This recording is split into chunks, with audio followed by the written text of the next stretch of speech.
اس وقت سیماب دہلوی صاحب کا جب نمبر آیا تو انہوں نے اپنے اشعار کے اندر ایک شعر اس کے لیے بھی کہا کہ کھل گیا سیماب اعجاز بھروچی کا بھرم. بھائی بھروچ کے احباب ناراض نہ ہو، وہ میرا ننیال ہے. انہوں نے کہا کھل گیا سیماب اعجاز بھروچی کا بھرم، کہہ گیا مرد خدا پیش نظر کے سامنے. خیر، تو عرض کرنے کا منشا یہ تھا کہ ابی ابن کعب رضی اللہ تعالی عنہ نے جو مثال دی وہ بڑی پیاری اور سمجھ میں آ جانے والی ہے. فرمایا کہ امیر المومنین یوں سمجھ لیجئے کہ ایک آدمی ریشمی جبہ پہن کر، جسے آپ گاؤن بھی کہہ سکتے ہیں، ذرا پھیلا ہوا، ایک ایسی نیرو لین کے اندر چلتا ہے جس کے دونوں طرف کانٹوں کی باڑ ہے. اب چلتے ہوئے اسے یہ سوچنا پڑے گا کہ میرا یہ ریشمی جبہ کہیں کانٹوں کی باڑ میں الجھ کر تار تار نہ ہو جائے. تو وہ چلے گا احتیاط کے ساتھ اور اپنے یہ جبے کو اچھی طرح سے سمیٹ لے گا اور پھر سنبھل کر قدم اٹھائے گا تاکہ اپنی منزل کو پالے. بالکل اسی طرح فرمایا کہ امیر المومنین تقوی کو سمجھ لیجئے کہ ایک مسلمان نے جامع شریعت پہنا ہوا ہے، لباس شریعت پہنا ہوا ہے، اور چلنا ہے اس کو صراط مستقیم پر جو نازک ہے، کیونکہ ادھر افراط اور ادھر تفریط کے کانٹے اور گناہوں کی باڑ ہے، اور اس کے بیچ میں سے اسے منزل مقصود یعنی رضائے خداوندی اور اللہ کی خوشنودی اور پلیجر آف اللہ سبحانہ و تعالی کو حاصل کرنا ہے. تو اب یہ کوشش کرے گا کہ میرا یہ جامع شریعت اور لباس شریعت چلتے ہوئے کہیں یہ دونوں طرف جو گناہوں کی باڑ ہے اس میں الجھ کر مجھے منزل پر جانے سے روک نہ دے. اس کا نام ہے تقوی. یہ احتیاط کے ساتھ اس کا جو قدم اٹھانا ہے جو اسے منزل سے وابستہ کر دے اور منزل پر پہنچا دے، یہ احتیاطی تدبیر کے ساتھ اس کی رفتار اور اس کا قدم اٹھانا، اسی کا نام تقوی ہے. حضرت مولانا ابو الحسن علی صاحب ندوی دامت برکاتہم نے تقوی کی تعریف فرماتے ہوئے یوں لکھا ہے کہ انسان کے مزاج کا شرعی بن جانا. کل اسی پر بات عرض کی تھی کہ قدم قدم پر آدمی یہ سوچے کہ یہاں میں جو کر رہا ہوں اس میں میرے پروردگار کی مرضی بھی شامل ہے یا وہ ناراض ہے، اور اس کا پتہ چل ہی جاتا ہے آدمی کو. اگر ایمان ہے تو پتہ چل جاتا ہے کہ میرا پروردگار میرے اس کام سے راضی ہوگا یا نہیں ہوگا. اگر وہ ناراضگی کا کام ہے تو دل اندر سے خود نہ کہتا ہے کہ یہ تیرا قدم تو اٹھا رہا ہے غلط ہے. چاہے قدم اٹھ جائے، ہاتھ بھی حرکت میں آئے اور پیر بھی حرکت میں آئے، لیکن دل اگر غلط کام ہے تو کبھی ساتھ نہیں دے گا اور نہ کہے گا.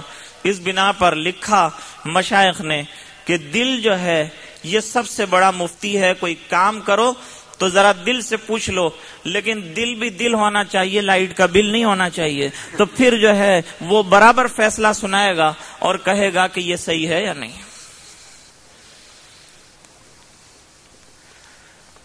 فرماتے ہیں کہ عالمگیر رحمت اللہ علیہ بڑے بزرگوں میں سے گزرے ہیں، ہے تو بادشاہ. مغل سلطنت میں سب سے بڑی ان کی حکومت رہی ہے. کسی مغل بادشاہ کو لینڈ وائز اتنی بڑی حکومت نہیں ملی جتنا کہ عالمگیر رحمت اللہ علیہ کے پاس تھی. اور اللہ نے پھر دل بھی دیا تھا اللہ اللہ کرنے والا، بڑے صوفی منش اور نیک بادشاہ ہے۔ یہ بات الگ ہے کہ تاریخ نے ان کے چہرے کو مسخ کرنے کی کوشش کی ہے، اسے بگاڑنے کی کوشش کی ہے، لیکن آفتاب کو کوئی کتنا بھی بگاڑنا چاہے وہ تو بگڑ نہیں سکتا، اور چاند پر کوئی کتنا بھی تھوکنا چاہے یہ تھوک اڑ کر اس کے دامن پر لگنے والا ہے، چاند کا کوئی کچھ بگاڑ نہیں سکتا۔ بہرحال عالمگیر رحمت اللہ علیہ کے دربار میں بھی اللہ والے پہنچتے رہتے تھے، مشائخ بھی آتے تھے۔ چند طالب علم پہنچے، ان کی ذہانت ہوشیاری دیکھیے، حضرت کھانے کی بھی کوئی شکل نہیں، کوئی انتظام نہیں، ہم پڑھنے کو آئے ہیں لیکن کوئی بھاؤ ہی نہیں پوچھتا۔ عالمگیر رحمت اللہ علیہ بڑے علمی مزاج کے آدمی تھے، علماء سے محبت رکھتے تھے، طلباء کو چاہتے تھے۔ فتاوی عالمگیری ترتیب پائی انہی کی زندگی میں اور انہی کا کارنامہ ہے یہ۔ اورنگ آباد میں ایک جگہ ہے، وہاں کئی کمرے ہیں جس میں علماء رہتے تھے اور فتاوی عالمگیری تحریر ہوتی تھی۔ ابتداً چند اوراق وہیں لکھے گئے تھے، اس کے بعد اس کو منتقل کر کے برہان پور لے جایا گیا۔ وہاں 40 سے زیادہ کمرے بنے ہوئے ہیں جس میں علماء ٹھہرے ہوئے تھے، اور کھانے کا بادشاہ کی طرف سے اور وظائف کا مستقل انتظام تھا، اور کام فتاوی عالمگیری کا کرتے تھے۔ آج بھی فقہاء کرام فتاوی عالمگیری کا حوالہ دیتے ہیں اپنے فتاوی میں۔ طالب علموں نے کہا ہمارے تو کھانے کا بھی انتظام نہیں ہے، بہت پریشان ہیں ہم۔ سمجھ گئے کہ بھائی لوگوں کو دنیا کی طرف تو زیادہ رغبت ہے، دین کی طرف زیادہ توجہ نہیں ہے، توجہ دلانی پڑے گی۔ ایک وزیر صاحب کو بلایا، بلا کے پوچھا وضو کے فرائض کتنے ہیں؟ اب اس کو روزہ صبح سے شام تک کے جتنے فرائض دربار کے تھے وہ تو معلوم تھے، لیکن وضو کے فرائض کا اسے علم نہیں تھا۔ اب اس نے جو ہے لیکن اور چنانچہ جب شروع کیا تو بادشاہ نے اس کو بہت ڈانٹا۔ دوسرے کو بلایا اور اسے غسل کے فرائض پوچھ لیے۔ اب باقی حضرات جو تھے انہوں نے سوچا کہ یہ دو کو تو پڑی ہے ڈانٹ، اب ہو سکتا ہے کہ کل ہم کو بھی پوچھا جائے، اس لیے انہوں نے فی الفور جتنے طلباء تھے وہاں ان تمام کو اپنے یہاں بلا کر ان سے تعلیم حاصل کرنا شروع کیا، وظیفہ بھی جاری کیا اور کھانے کا بھی انتظام کر دیا۔ عالمگیر رحمت اللہ علیہ نے فرمایا میں اصل میں علم دین کی طرف تم کو متوجہ کرنا چاہتا تھا تاکہ طلباء کی طرف تم متوجہ ہو۔ ان بیچاروں کا کیا حال ہے دیکھا تم نے، دنیا کی فکر کرتے ہو، اور تمہیں کرنا یہ چاہیے تھا کہ یہ بیچارے علم دین حاصل کرنے آئے ہیں، ان کی فکر کرتے۔ اللہ نے بڑی ذہانت اور بڑی ہوشیاری عطا فرمائی تھی، اور بزرگوں سے وابستہ ہونے ہی کی وجہ سے ان کے مزار کو دیکھا گیا کہ اوپر جو ہے کوئی بہت بڑا ڈوم نہیں بنا ہے، ورنہ جتنے مغل تاجدار گزرے ہیں مرنے کے بعد بڑے بڑے مقبرے ان کے اور اوپر گنبد جو ہیں وہ بنے ہوئے ہیں۔ لیکن عالمگیر رحمت اللہ علیہ نے وصیت فرمائی تھی کہ میری جو قبر ہے اسے بالکل سادہ رکھا جائے، تو بعد میں جو ہے سنگ مرمر اور سب لگا دیا، نوابوں نے اسی کو فضیلت سمجھا اور انہوں نے ادھر ادھر لگا دیے ہیں سنگ مرمر، باقی اوپر جو ہے چھت نہیں اب تک۔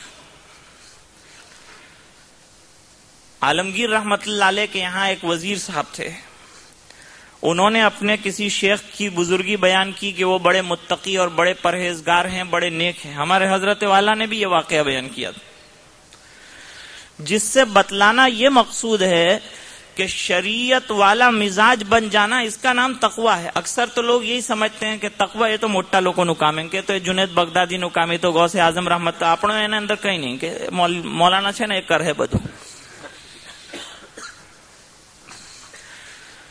وہ سمجھتے ہیں یہ، حالانکہ تقوی کا جہاں حکم فرمایا ہے قرآن پاک میں، وہاں تو اللہ نے یا ایھا الذین آمنوا، یعنی ایمان والا جو ہر ایمان والا ہے اس کو خطاب ہے تقوی کا۔